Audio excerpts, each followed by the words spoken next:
Union Executive. Introduction. The Union Executive is the executive authority of the Government of India at the national level. It is responsible for implementing laws, running the administration, and governing the country according to the Constitution. According to Part 5 of the Constitution of India, Articles 52 to 78, the Union Executive consists of the President, the Vice President, the Prime Minister, the Council of Ministers, and the Attorney General of India. The President is the constitutional, nominal, head of the Union Executive, while the real executive power is exercised by the Prime Minister and the Council of Ministers, who are collectively responsible to the Lok Sabha. This system reflects the parliamentary form of government, where the executive is accountable to the legislature.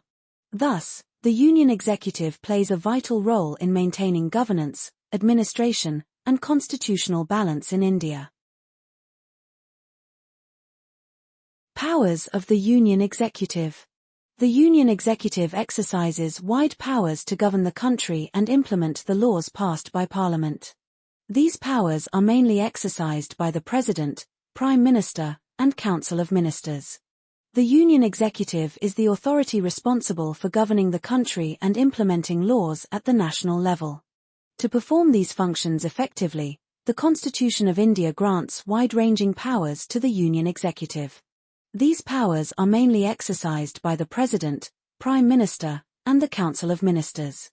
The powers of the Union Executive are not confined to administration alone. They extend to lawmaking, finance, judiciary, defense, foreign relations, and emergencies.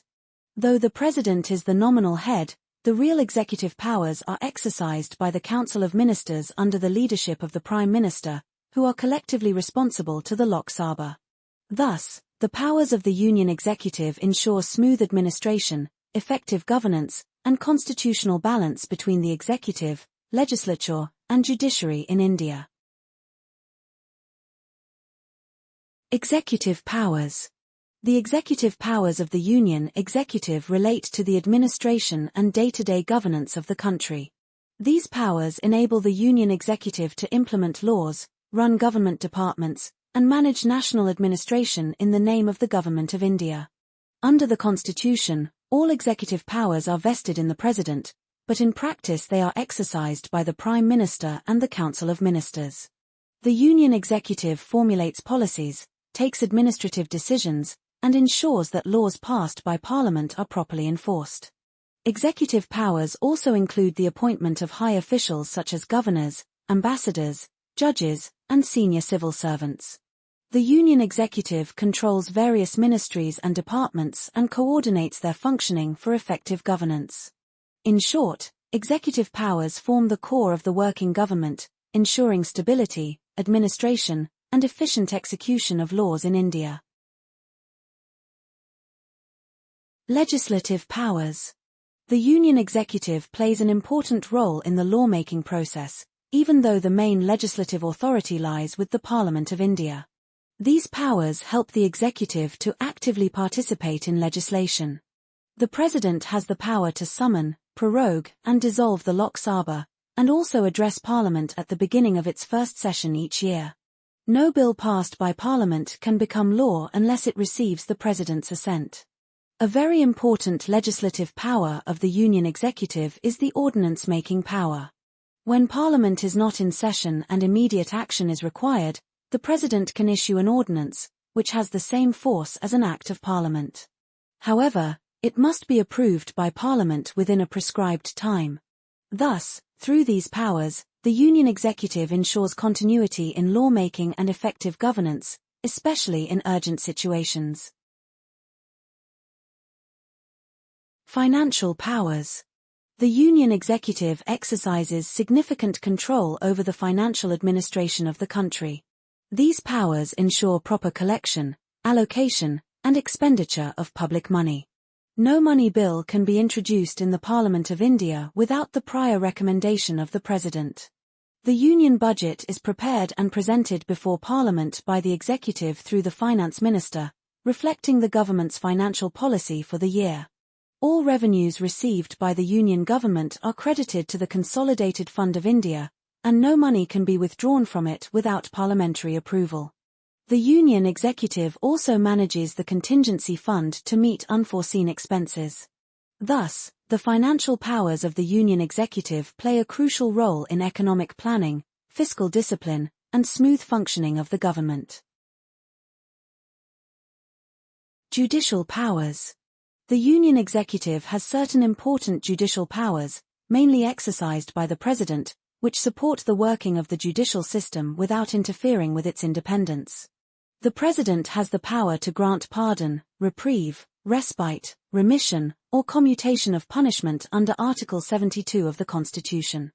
This power is especially significant in cases involving death sentences, where the President can reduce or cancel the punishment on humanitarian or legal grounds.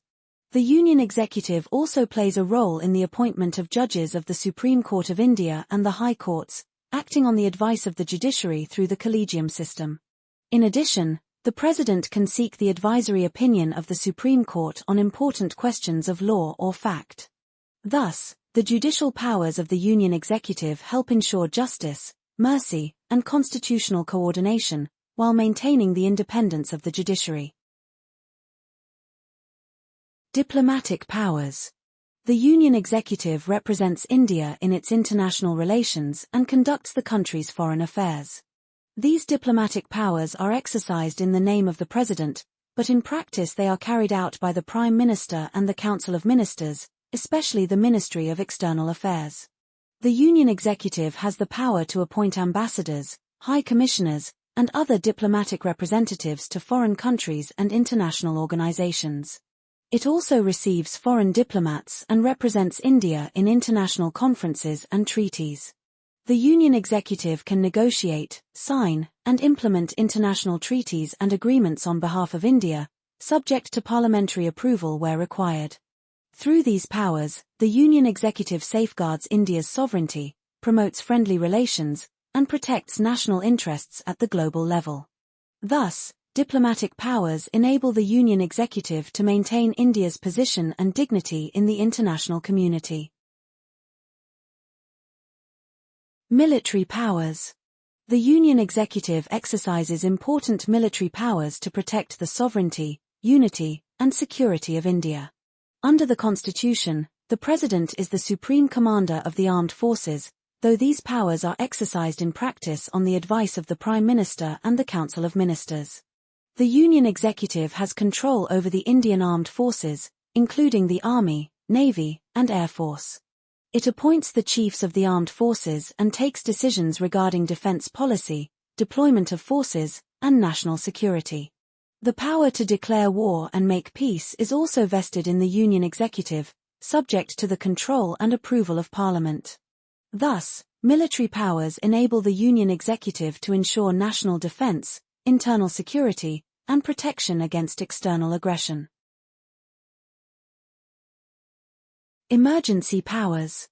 The Union Executive is empowered to exercise extraordinary powers during emergencies to protect the unity, sovereignty, and integrity of India.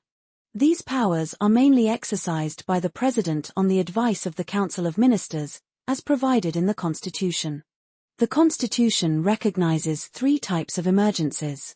National emergency under Article 352 can be proclaimed during war, external aggression, or armed rebellion. During this period, the Union Executive gains wide powers, and the federal structure becomes more centralized. Under state emergency, President's rule, the President can take over the administration of a state if its constitutional machinery fails.